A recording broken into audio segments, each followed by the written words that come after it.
Hi, I'm Mike from FCM Consulting. In today's video, we're going to talk about addressing the shiny thing in your corporate travel program. A shiny thing is something that demands time and attention that is outside the normal administration of your corporate travel program, and we all have them. I'm going to spend some time talking about how the shiny thing fits into your overall program. Then we'll talk a little bit about specific shiny things and how to address them, and then we'll wrap up at the end. A shiny thing. In order to contextualize it, we need to step back a little further, right? So let's talk about what a corporate travel program does. To me, there's 5 primary S's. There's savings, service, safety, sustainability, and the shiny thing. A good, well-run travel program is going to drive savings. Right? So that's savings through sourcing activities, through fulfillment activities, through demand management, a lot of different ways. It's going to enhance service. So that's enhanced service to the travelers and travel arrangers who are booking travel, as well as to your budget holders, your executives, and your C-suite, and any other stakeholders you may have. Ensuring safety. Ensuring traveler safety is non-negotiable, right? We're sending people all around the world on company business. We need to make sure that they are safe, productive, and healthy. And if they need assistance, they know where and how to get it. And then the last S there is promoting sustainability. Promoting sustainability has different weights, different importance, depending upon the company's objectives overall. But corporate travel has a large carbon footprint, and tracking, at least, if not managing, mitigating, and moderating, is something that's worthwhile doing. And then the 5th S, of course, is the shiny thing, which is anything and everything. It can pop out from anywhere. So if you're running a well-managed program, you're tracking each of these S's. You have key metrics for savings, key metrics for service, key metrics for safety, key metrics for sustainability, and you're reporting on them regularly. I cannot stress that more importantly. You need to promote your program internally. If you want to just keep your head down and be a cost center, that's fine, but the shiny thing is going to come and really throw you off track. If you've built a baseline of credibility within your company, with your stakeholders, your C-suite, your travelers, you'll find addressing the shiny thing is easier, and it might actually even be more effective. It might even be fun. Picture, if you will, in terms of promoting your program or understanding your program and communicating the value. You're in an elevator. The CFO gets in. Yes, I know it's an old elevator pitch story, but stick with me. He gets in and says, "How's things going in travel?" And your response is, "Good."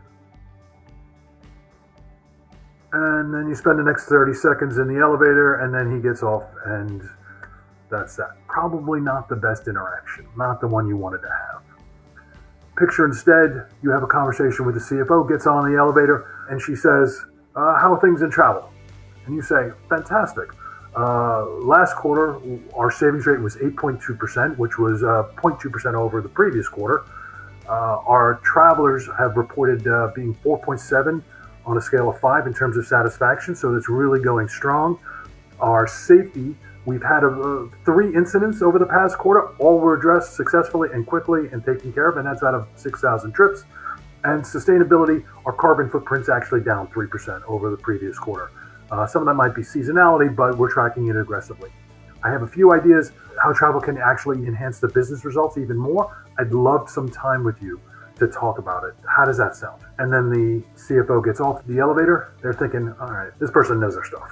That's what we want. You want to be able to prepare that type of metrics, that type of reporting, whether it's an elevator pitch, a 30-second elevator pitch, whether it's a 5-minute chit-chat, whether it's a half-an-hour presentation. You need to have this stuff prepared. You need to provide it to your direct supervisor. You need to be able to give it to them so they can flow it up the chain to the executive committee. You need to have a version of it for travelers and travel arrangers as well. That's just a well-managed travel program. Savings, service, safety, sustainability. Okay. So once you've done that, you've really built a strong base of credibility inside your company. People go, "You're on top of it." They understand. Things are in context. Fantastic. Let's talk about a couple of the types of shiny things. One of the ones we get a lot is the CEO sends you a message and says, "I heard 6 complaints about travel in the last month. What the heck's going on down there?" Well, if you haven't already promoted your business, your program, your performance, that just sounds like 6 problems. If you've been proactive in terms of positioning your program, that CEO would know or should know, or at least you can defend in context, that you did 3,000 trips during that same period. So it had 6 issues, 6 reported issues, 3,000 trips. So the 6 are important. We're taking care of the 6. We're already on top, and here's what we did, boom, boom, boom, boom. but we're putting it in context. So travel is not a problem, right? Because we're doing so many that are going so well, there's just a few there, okay?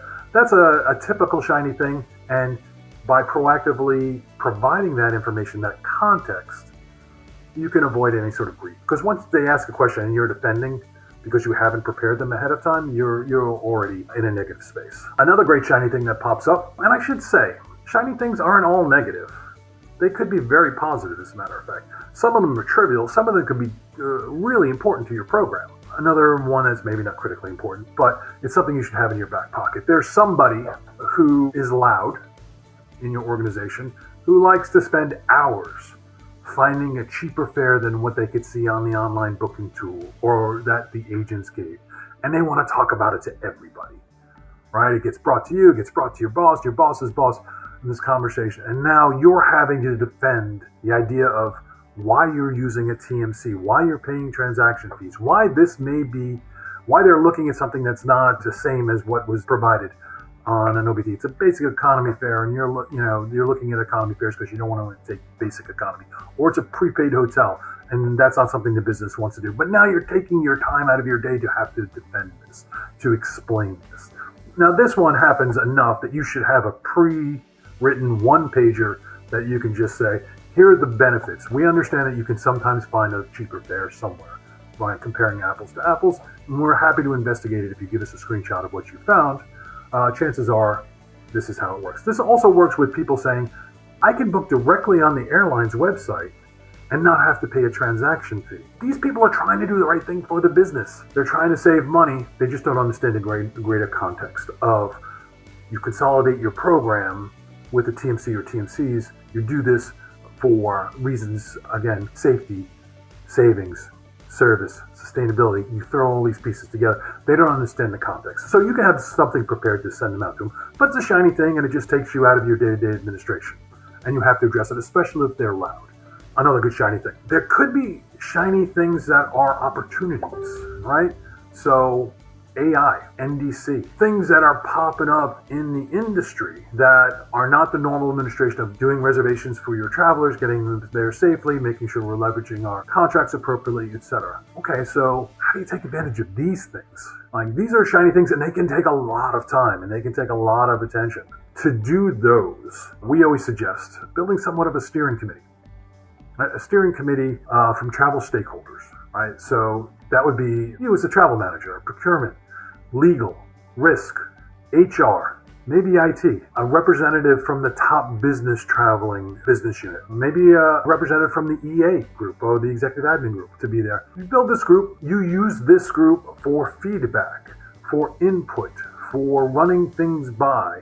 You as a travel manager are probably don't have the technical skills, the technical chops to really understand how AI can really be applied here. You also may not be a lawyer. You may not know legally from a data privacy perspective, what is AI doing and how it would interact and how does that work in concert with your rules, the way you guys want to set up your data and your information flow, as well as applicable laws everywhere where you operate. Building this type of team, this steering committee, which you can use for, hey, we're thinking about changing the policy here. Hey, here's an opportunity about AI and we want to talk through it and see how it works. You can build them to this steering committee, this internal steering committee. You can actually also bring in external people, right? So bring in your TMC, bring in the supplier who's suggesting this AI, whether it's a tool or it's an airline or hotel or what have you. Bring them into the table. Bring third parties in. Look around. Maybe there's consultants out there that have done this before and can really speed things up for you. Build a team.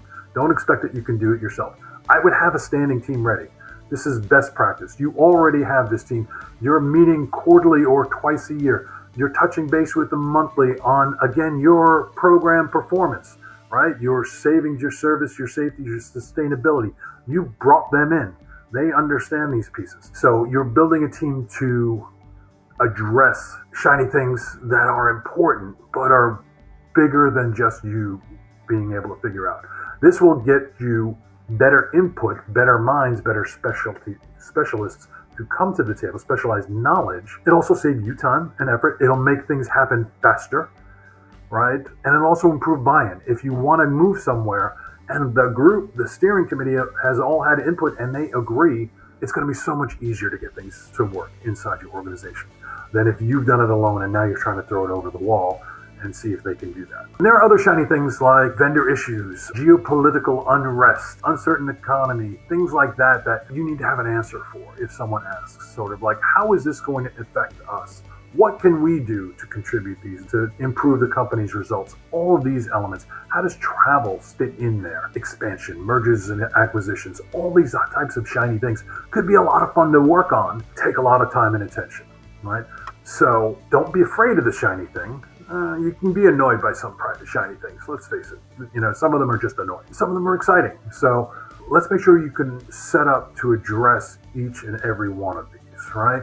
And again, you do that by proactively positioning your program internally as successful, as really helping to drive the business forward. We're saving money. We're making sure our travelers are safe. We're giving them a great experience. We're protecting the planet. Part of that 4 S's, it could just be one page. It's one page that gets floated around in your organization that people know. You might want to add another page that says accomplishments, opportunities, and actions. This is what we accomplished last period, last month, last quarter, what have you. Here's what we see as opportunities based on all of that going forward, and here's the action we're going to take. And sometimes you're asking for permission to do that action, and sometimes you're just informing people that that's what you're doing. Right? So if you say, our focus is always on these 4 S's plus the shiny thing, and here's how we're approaching it. We're making a plan, then we're accomplishing it, we're looking for new opportunities, and we're making a plan. And we just go through all those pieces. Your program, your department will be seen as strategic, proactive, and adding a lot of value to the company. And if your program is seen that way, you're going to be seen that way. So I think it's really helpful. In summation, you're going to get a shiny thing, right? Could be once a week, could be once a month. Shiny thing's going to happen. Fine. Just be prepared to have a team to answer it, to make sure that your program is already positioned appropriately so that the shiny thing doesn't reflect negatively on your program, but rather in context, people go, oh, they got it. This was brought up to me. I'm just going to put it over there, and I know they're going to take care of it. Right? That's what you want. You want to be easy to work. You want to be strategic. You want to be productive. You want to be valuable. Right? You want your program to be all of those pieces. So proactively position your program, address the shiny things, build a team to help you evaluate the more complicated shiny things, and communicate. If you'd like, you can download the toolkit that'll be attached to this. It'll talk about the savings, the service, the safety, sustainability, some sample metrics, what the audience for them are, what the goal is from that as well. So that'd be really helpful. If you're also interested, we're happy to chat. So you don't need to use FCM as a TMC in order to work with FCM Consulting. Or though if you are with FCM, great, thank you very much. You can also work with us. Reach out. We're happy to chat. In case you couldn't tell, I like to talk. And I like to talk about travel. So if you have an issue specific to a shiny thing, or the 4 S's, or how to measure things internally, or just how to make your program more important, more strategic, seem more important, more strategic in your organization, reach out. Our contact information is here. So thanks again. I'm Mike from FCM Consulting, and I hope you found this valuable. Thanks.